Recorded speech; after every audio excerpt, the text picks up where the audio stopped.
Welcome once again to media fraternity. जैसे हमने उस दिन कहा था ना कि 21 से लेकर 23 तक हमारा पीसफुल धरना रहेगा, तो आज वो वक्त आ गया है। सबसे पहले हमारा एजेंडा शुरू करने से पहले जो हमारे सीएम सर हैं उनको मैं कॉन्ग्रेचुलेशन देना चाहूँगा। जो इंडिया के जो टॉप मीडिया जैसे कि इंडिया टुडे, उसने हमारे स्टेट को इंफ्रास्ट्रक्चर और डेवलपमेंट में स्मॉल स्टेट कैटेगरी में चुना गया है, तो कॉन्ग्रेचुलेशंस हमारे सीएम सर को। तो पहले हम अपने मुद्दा में आने से पहले हम वोकेशनल एजुकेशन क्या है उनके बारे में थोड़ा आपको बता देना चाहता हूँ। एक्चुअली वोकेशनल एजुकेशन क्या है? जॉब ओरिएंटेड एक एजुकेशन से हमारे काफ़ी माता पिता यहाँ होंगे जिनको वोकेशनल के बारे में पता नहीं होगा, ठीक है। उनके लिए मैं बता दूँ कि हमने वोकेशनल एजुकेशन ये हमारे राज्य में 2015 से लागू है। जो टूरिज्म और आईटी यानी कि इंफॉर्मेशन टेक्नोलॉजी, ये दो ट्रेड में हम वोकेशनल एजुकेशन प्रोवाइड करते हैं। और वोकेशनल एजुकेशन का इम्पोर्टेंट इतना ज़्यादा इम्पोर्टेंट है कि आप अन्य दूसरे आप स्टेट या फिर कंट्री में देख लीजिए कि जैसे जर्मनी देखिए, आप साउथ कोरिया देखिए, हम लोग सैमसंग यूज़ कर रहे हैं, जैसे LG वगैरह हुंडई देखिए, उसमें क्या है देखो 96% 19 ईयर से लेकर 25 के बीच में 19% वोकेशनल कोर्स लेते हैं। तो उनका देखिए कितना GDP वगैरह इकोनॉमी कितना आगे है। तो वो सबको देखा जाए तो वोकेशनल को इंपॉर्टेंट देखते हुए हमारे जो सरकार के राज्य सरकार really thanks to our government जो 2015 में लागू किया ये दो ट्रेड। और स्पेशली जब हम टूरिज्म को देखा जाए कि टूरिज्म हम बचपन से सुनते आ रहे हैं, जब मैं छोटा था तभी से सुनते आ रहा हूँ कि टूरिज्म में पोटेंशियल हमारे राज्य में काफ़ी ज़्यादा है, काफ़ी ज़्यादा है। टूरिज्म को लेके मैंने टूरिज्म कोर्स किया बाहर से, देखिए बाहर से, क्योंकि हमारे पोटेंशियल ज़्यादा है टूरिज्म का और उनका अवेयरनेस नहीं मिल रहा हमें, बल्कि वही बात है। और फिलहाल आप देखिए कल ही उस दिन ही देखिए हमारे विस्टा डोम हमारे यहाँ टूरिज्म को लेकर हमारे जो राज्य के सीएम सर ने उन्होंने उद्घाटन किया वर्चुअली। फिर कल देखिए आपका Siang river festival, everything is related to tourism. तो इसको हम आगे बढ़ाना चाहते हैं वोकेशनल के द्वारा, और हम इसीलिए ये क्या वोकेशनल को हम आगे बढ़ाना चाहते हैं। इसलिए हम क्या कर रहे हैं कि हम लगातार हम अपने ही प्रयास में, जैसे IT ले लीजिए, वोकेशन टूरिज्म ले लीजिए, हम अपने ही खुद के दम पर अपने ही प्रयास में बच्चों को ज़्यादा से ज़्यादा अवेयरनेस फैलाना चाहते हैं। तो आज के हम मुद्दा पर आते हैं। जैसे उस दिन भी आप लोगों को हमने कहा कि हमारा दो ही एजेंडा है, दो ही चार्टर ऑफ डिमांड है। पहला था जो 22% पे हाइक विथ 3% दिए, वो भी रेस्ट्रोस्पेक्टिव हाइक जो 2018 में आपने दिया अन्य टीचर को, जिसमें हमें डिप्राइव कर दिया था। और दूसरा जो मांग है वो है हम लोग का 1 गो रेगुलराइजेशन। देखिए ये हम 1 गो रेगुलेशन हम खुद कल हमें सपना आ गया, आज धरना कर दिया, अचानक से हम मांग नहीं कर रहे। जब 2019 में जब बीजेपी की सरकार बनने वाली थी, उसमें कैंपेन कर रहा था, उनका मैनिफेस्टो में दिया गया था कि हम जब जैसे सत्ता पर आ जाएंगे, बीजेपी सरकार जो अभी है फिलहाल, तो जो सत्ता पर आ जाए उसके आने के बाद हमारे उन्होंने कहा कि हम रेगुलेशंस करेंगे सभी टीचर SSA को ऑलरेडी स्टार्टेड कहा उन्होंने, इंक्लूडिंग वोकेशनल टीचर्स। तो वोकेशनल टीचर्स हम हैं, तो हमें तो अभी तक पता नहीं चला इनिशिएट कहाँ तक है।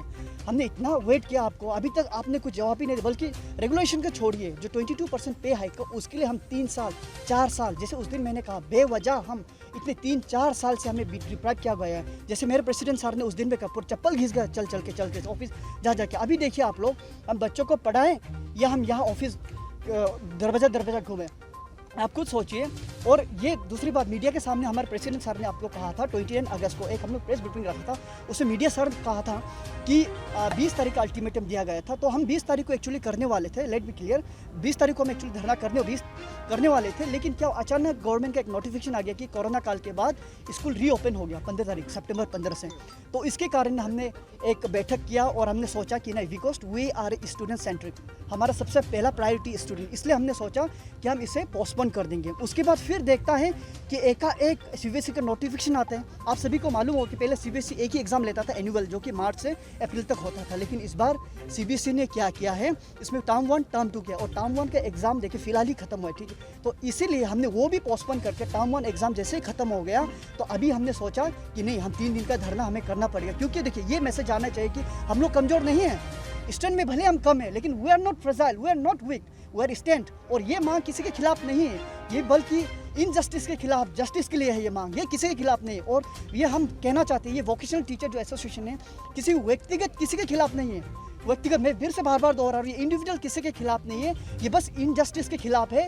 जस्टिस हमें देना चाहिए, जरूर देना चाहिए जस्टिस। ये वोकेशनल एजुकेशन जो हमारे आज डिमांड यहाँ पे प्लेस करके हम लोग यहाँ खड़े हैं, तो इसका ये आज एक दिन का सिलसिला नहीं है, ये बरसों पुराना सिलसिला है, right from 2018। Let me clear, 2018 में एक्चुअली हमारा रिक्रूटमेंट राष्ट्रीय माध्यमिक शिक्षा अभियान के अंतर्गत हुआ था 2015 को।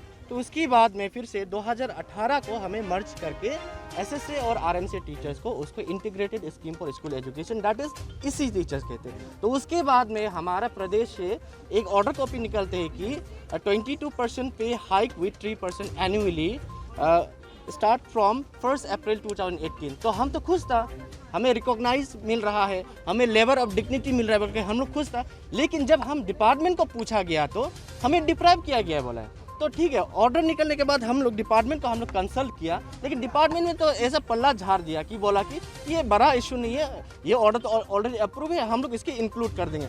लेकिन उस समय से लेके उस दिन से लेके अभी तक हम लोग बार बार मिनिस्टर को मेमोरेंडम सबमिट किया, चीफ मिनिस्टर को मेमोरेंडम सबमिट किया, कमिश्नर एजुकेशन को सबमिट किया, लेकिन अभी तक पॉजिटिव रिजल्ट नहीं आया ये 22% का। तो इसीलिए हम लोग विवश होकर आज यहाँ सड़क पे आना पड़ा। तो मैं साफ गवर्नमेंट को ये कहना चाहता हूँ, अगर आप हमारे पेरेंट्स बॉडी के हिसाब से आप स्टेट राज्य सरकार है, आप नहीं सुनेंगे तो हमारे बात कौन सुनेगा, है कि नहीं। तो हम तो ऑफिस के कार्रवाई तो कर चुके हैं, ऑफिस में भी हम लोग बात कर चुके हैं, लेकिन आपके तरफ से कुछ ऐसा पॉजिटिव सिग्नल नहीं मिला। तो इसीलिए आज हम सड़क पे उतारना पड़ा। और रहा बात दूसरा पॉइंट जो वन गो रेगुलेशन, ये आपका जो बीजेपी के उसमें मेंबर्स ही तो कहा था कि प्रेस कॉन्फ्रेंस करके 3 अप्रैल 2019 को कहा था कि जो 400 एसएसए टीचर्स के साथ में रेगुलराइज का जो प्रोसेस है वो already start including vocational education.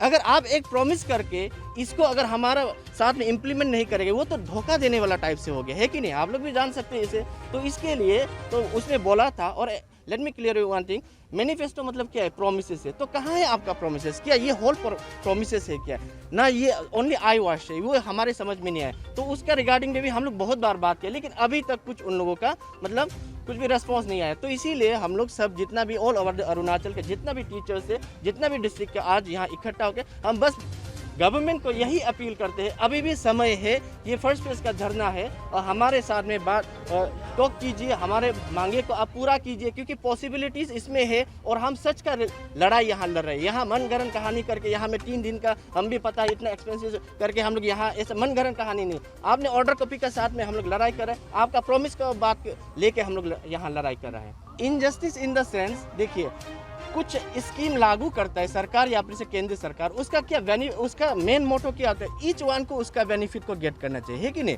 तो ईच वन को बेनिफिट यहाँ तो फैसिलिटी हो रहा है कि नहीं।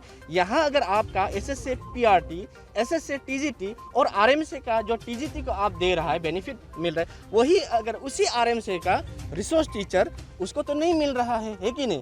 तो ऑर्डर होता है, कुछ स्कीम होता है, उसका तो हर किसी को तो बेनिफिट मिलने का मेन मुद्दा तो यही है। तो इसमें तो ये इनजस्टिस है। दैट मीन्स क्या है, ये टीचर्स अमोंग में क्या है, पार्शियलिटी है, मतलब टीचर्स अमोंग में मिसअंडरस्टैंडिंग कर रहा है। टफ डिमांड इसीलिए क्योंकि सरकार को हम अप्रोच नहीं किया था। Let me clear you one thing very, उसको एक बात हम बहुत अच्छे से क्लियर करना चाहता हूँ, हम सरकार के दरवाजे पे जाके हमें रेगुलर कर दो नहीं बोला था। ये मीडिया को मैं बार बार बताना चाहूँगा, उन्होंने खुद मैनिफेस्टो में ये साफ लिखा था कि हमें रेगुलर किया जाएगा और प्रोसेस स्टार्ट है तो कहाँ गया है।